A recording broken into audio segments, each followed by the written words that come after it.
All right, so now we're going to talk about the feast days, or as what many may know as the Moedim, appointed times. So we're going to start here in Leviticus 23, really touch a little bit of what's this evening got to do with much, right?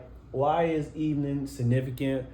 Why is it that some get evening kind of confused? We're going to touch it a little bit, and I'm going to tell you why it's important to take the scripture for what it say and in its context, because the Father is very detailed, descriptive, and he has a purpose and a plan of how he wants to do things. All right. So it says Leviticus 23, verse 1, it says, and Yahuwah spoke to Musha, saying, speak to the children of Yasharel and say to them, the appointed times of Yahuwah, which you are to proclaim is Kodesh Mikra. My Moedim are these. 6 Yomim or days work is done, but on the 7th Yom is a Shabbat or Sabbath or rest, a Kodesh Mikra. You do no work. It is a Sabbath to Yahuwah in all your dwellings, right? These are the appointed times of Yahuwah, set apart Mikra, which you are to proclaim at appointed times. So I'm only going to go over the main ones here. That's to do with really why many get the evening aspect confused. And that's for Passover and Day of Atonement. All right. Pesach and Yom Kippur. Okay. So verse 5, in the first month of the 14th Yom, or the 14th day of the month, between the evenings is the Passover to Yahuwah, right? Between the evenings, we hear that evening aspect, and many people jump to that. And then it goes on the next verse, so right there. And on the 15th Yom, or the 15th day of this month, is the festival of unleavened bread to Yahuwah. 7 days you eat unleavened bread, right? So it tells us Passover starts on the evening. But then you go through a lot of these feast days, and it never mentions evening again until we get the Day of Atonement, right? So let's go ahead into Day of Atonement.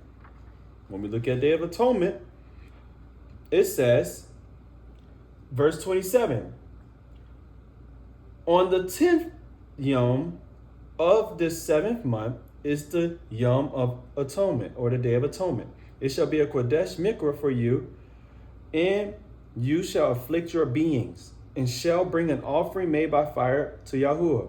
And you do no work on that same Yom, for it is a day of atonement, to make atonement for you before Yahuwah, your Elohim.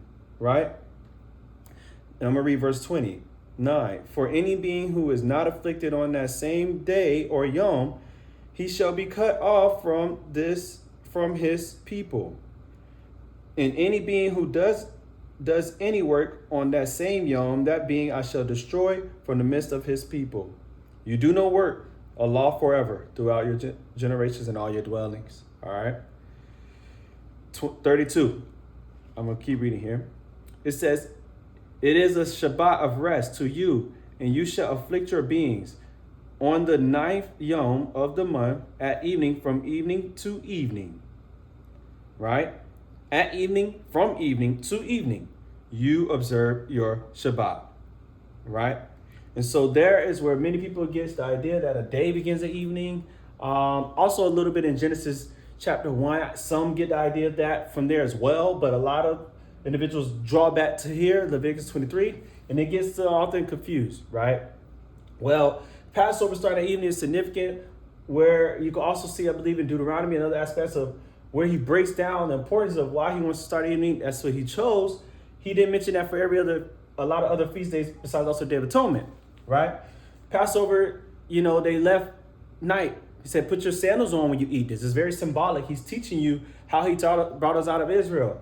He brought us out of Egypt, right? He brought us during this time of where they have to go very quickly, right? And even the significance of that with unleavened bread. They didn't even have enough time to, have this bread to grow. Have put the yeast. They have moments to do these things. So it's like a symbolic remembrance of when they start eating. That's my understanding. Now, Day of Atonement, him saying starting this at evening, that's what the Father has decided. Now, we do see on the 10th day, I believe Day of Atonement, how you observe this, is a day of fasting. That's how you afflict your beings. A lot of times you see an afflict. That's what they were doing. So I do believe it's a fast that starts from the 9th day at evening, right? And then going to the 10th day of evening, right? Evening to evening. Well, also if you're doing some slaughterings, it would get confused a little bit in there when you would slaughter in the evening aspects of things like that. Because if you're starting your day at evening, that would really throw a lot of things off.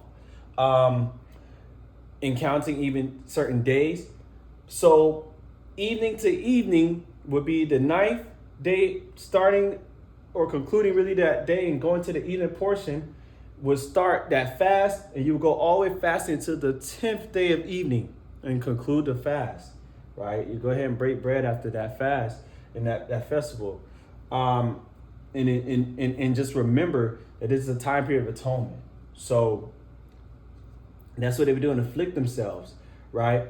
So that's my understanding of why these two feast days are shown to be at evening to evening. They were used to probably doing 12-day fast, right? Remember, there's 12 hours in a day. I talked about in an earlier video, another video, but they were used to that. So evening to evening was a little more of affliction on them.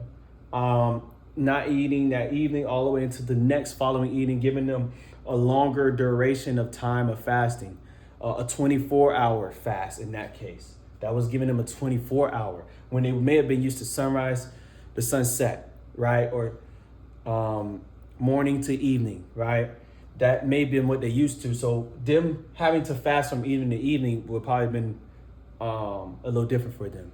Not that they didn't do longer fasts, but a day portion was probably sunrise to sunset. So that's my understanding, and this is where we begin here with feast days. Now, the other aspects that I want to touch with feast days has to do more so with the aspects of the 8th, the 15th, and the 1st, and highlighting aspects like that.